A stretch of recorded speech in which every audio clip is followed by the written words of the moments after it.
Ready? Ready. God. Rolling.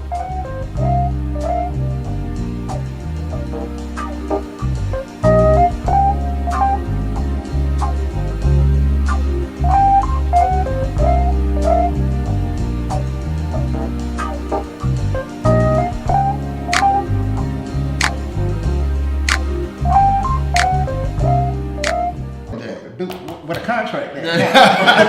It was a good day. So that's a great way to end South by Southwest. Hey guys, y'all know what it is. We're here with another version of 2Techies. You know, I can see your aperture lens part with this shot. Very random, guys. Guys, you know how it is. Finally, I got Brian Brackeen to sit down. 3 finals. And just to slow down in the schedule, I had to go through 3 people, 2 bookings, 1 cancellation, and a trip to get him here, but he's finally here. And this guy's a friend of mine. He likes me. so, Brian, everybody knows about Kairos. Everybody knows about you. If they don't, they're somewhat under a rock and their face is hiding, because otherwise you would have recognized them in some way, shape, or form. That much is true. But this is a different format, so I don't want to know that much about your company, but I do want to know one thing. Brian, when did you fall in love with tech? Ooh, when did I fall in love with tech? Yes. I remember the moment. Oh, there we I go. remember the moment. It was exactly, almost to the day, 30 years ago. Wow. Yeah, and it was this time of year. It was right before my birthday is April 23rd, so it was right around this time, and that was when my dad brought home our first computer. What computer was it? Back then, Atari made computers because it was 30 years ago. So it was an Atari computer, and there was no computer furniture back then. That wasn't it hadn't even been invented. So we put it on our dining room table. Nice. Yeah, and then you hooked up a small TV, as a converter, and just started playing with that and fell in love with it. Oh. So I know what you do, and some of the people watching might know, but can you tell us exactly what you do in tech and innovation? We have to at least let the crowd know. Sure. Who is this guy? Kairos, we're a facial recognition company. Okay. Right, and we do facial recognition not for governments or security, but really for everyone else. Okay. Everyone else could be movie studios, could be theme parks, could be even cruise lines. Okay. Couple examples. We do one, who somebody is. So we can find one person in 500 million in just about a second. Wow. Yeah. And we're about 99.6% sure that person is who we think that they are. Wow. That's as fast as we can do it. Number 2, we can do demographics. Okay. So age, gender, attentiveness, even their ethnicity. Wow. And we released just this week ethnicity, not just, are they just black, white, Asian, or Hispanic, what have you, but even within those, what percentage of each of those ethnicities is someone? Right, I did use that feature. That was pretty accurate too. Excellent. Very accurate. Excellent. We're still learning, we're still growing with the data, but so far we're getting it pretty close to correct. So someone is, maybe one white parent, one black parent, will come back 44, 46% each side. And last but not least, emotion. So we understand people's deeper human emotion based on their facial movements. Wow, that's amazing. All right, let's get out of some of this tech stuff. Absolutely. Craft beer, craft cocktail. Craft cocktail. What are you drinking?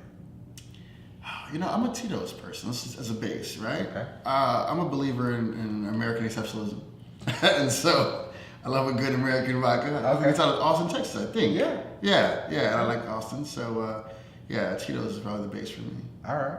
If your business life, just your business life, was based on a movie or a TV show, and we were able to plug into you and project whatever's going on onto this wall, what would we be looking at?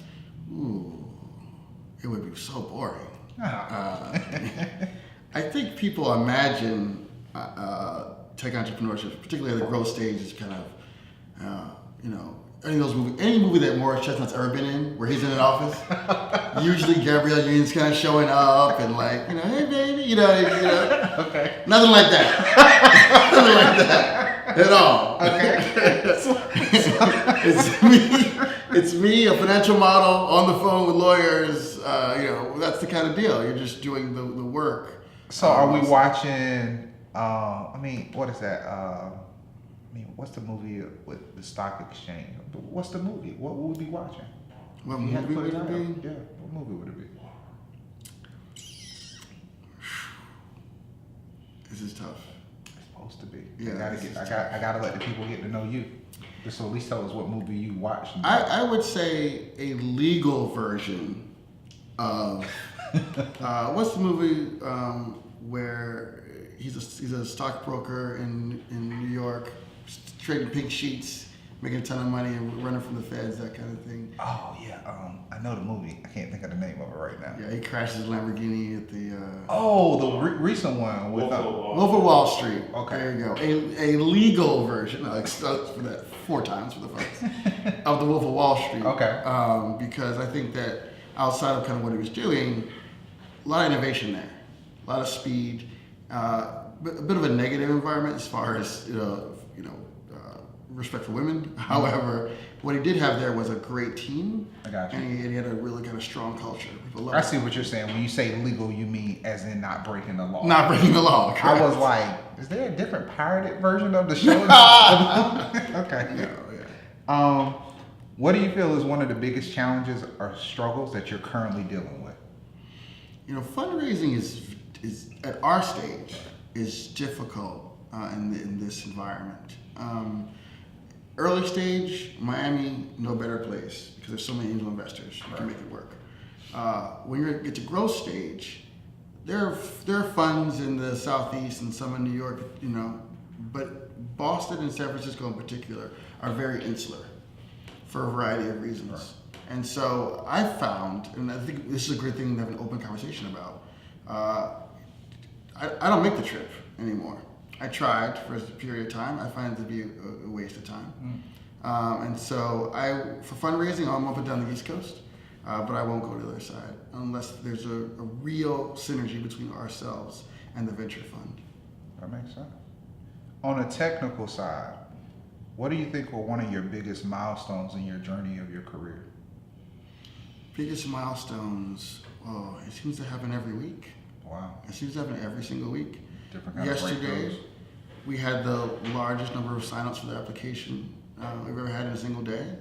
3 days ago, we had the most number of transactions we've ever processed in a single day. Wow. And before that, the record before that was 2 days before that. And the record before that was about 3 days before that. So you're constantly making new milestones. Yeah. Literally. What was that growth number? I want to say, I almost remember. Was it like 846.7 or something like that? Oh, you're cutting me short, brother. You're cutting me short 800%. Here's the stat is November 2015. Right. We were processing 47,000 faces a month, which we thought was great. Mm-hmm. By November 2016, we were processing 3.49 million faces a month. A growth rate between those two of 7,180%. And one could say, okay, you basically went from 0 to a lot. What's the big deal? Now, this month, in the last 30 days, we processed over 36 million faces. Wow. Our growth continues at the same pace, or if not faster. Man, that's dope. See, you my friend, and I have to have an interview to catch up on things. I'm busy out here. Working these streets. All right. So I know you. I know what you might say to this, but you're going to have to break down a wall to have this conversation right now. Okay. Why did I accept this? I know. Your genuine response to these 2 words. Yes. Diversity and inclusion. Genuine response to diversity and inclusion. I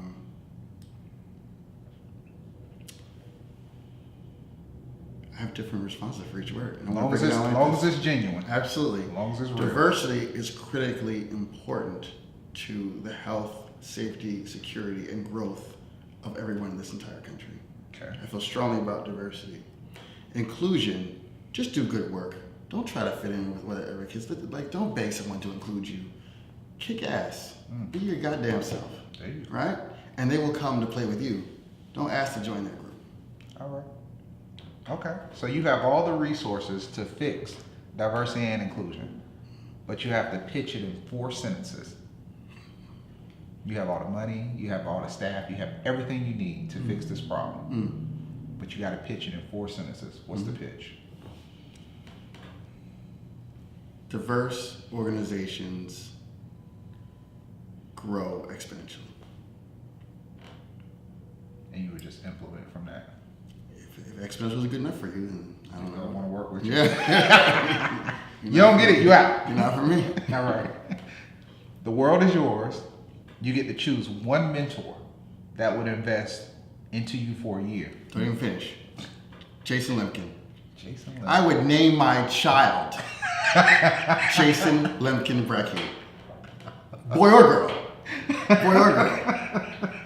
That man knows more about SaaS B2B businesses than anyone that has ever walked the earth. Jason. It's Jesus and Jason Lemkin for me. Let's just be excruciatingly clear. Okay. That's where he is. All right. Okay. Jason now I gotta look him up. That's deep. I pay him to wash his car. I pay his mortgage to be around him. Wow. The man knows everything that there ever is to know about my business. Have you got to meet him yet? Never. I want to make that happen. Can I talk to the camera? Yeah. Jason, reach out.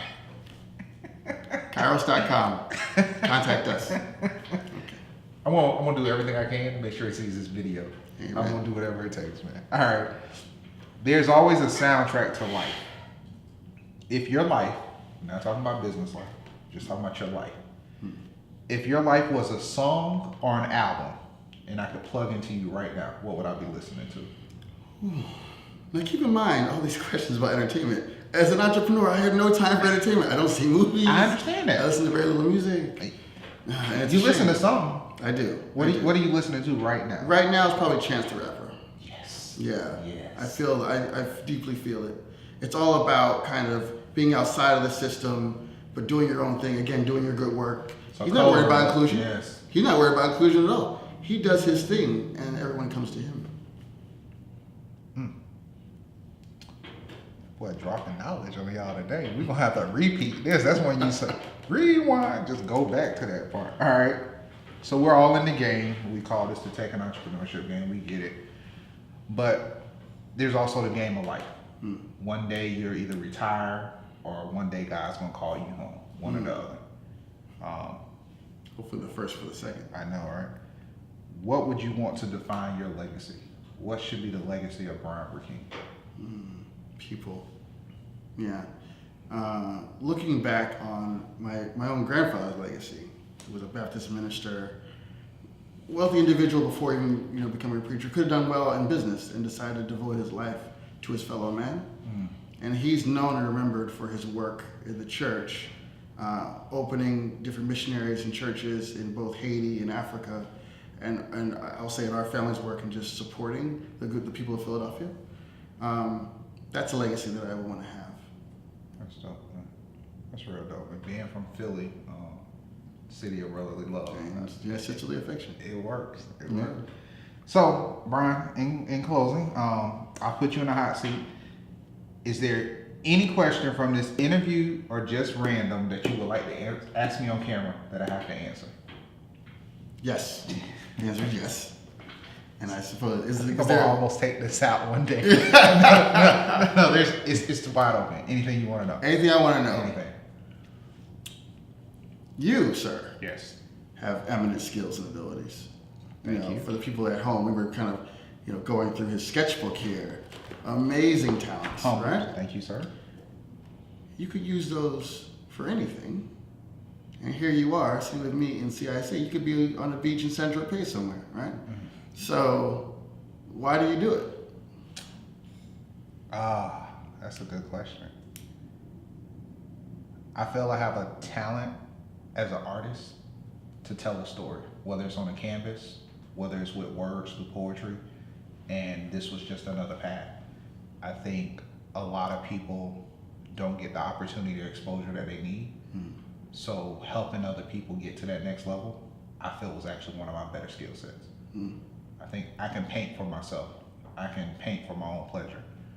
But if I can have 5, 10, 20 companies say because of you, because of that interview, because of what you did for the community, we are now successful.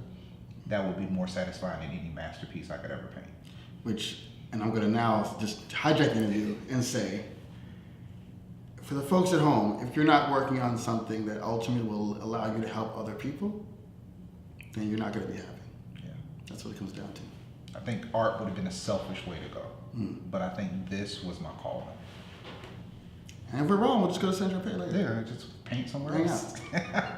So, I know how to reach you, but you want to tell the people how they can contact you on social media and promote the company real You quick? can follow Love Kairos. It's at Love Kairos on Twitter, LOVEKAIROS, or follow me on Twitter at Brian Brackeen, BRIAN, BRACKEEN. I'm sure you can put it on the screen. We can also do that. We can drop it in.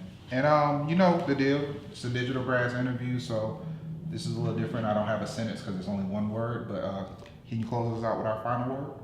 Final word of the day is Miami. Guys heard it? Thank you very much for everything. We appreciate you. Finally, I got my boy, my mentor, my friend, my brother, Brian Brackeen Kairos, just left South by Southwest. And bottom line, the FBI said what he has is better than what they have. Amen. That's it, man. Miami, all day. Peace.